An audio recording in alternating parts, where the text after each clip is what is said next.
ઢોલ એટલે હંમેશા પુરુષોની ઓળખ રહી છે. પણ આજે પુણેરી ઢોલના તાલે સ્ત્રીઓનો અવાજ એટલો બધો ગુંજે છે કે આખું શહેર ધ્રુજી ઉઠે છે.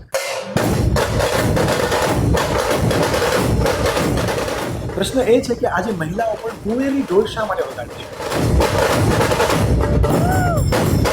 Here is what I believe. First is સમાનતા.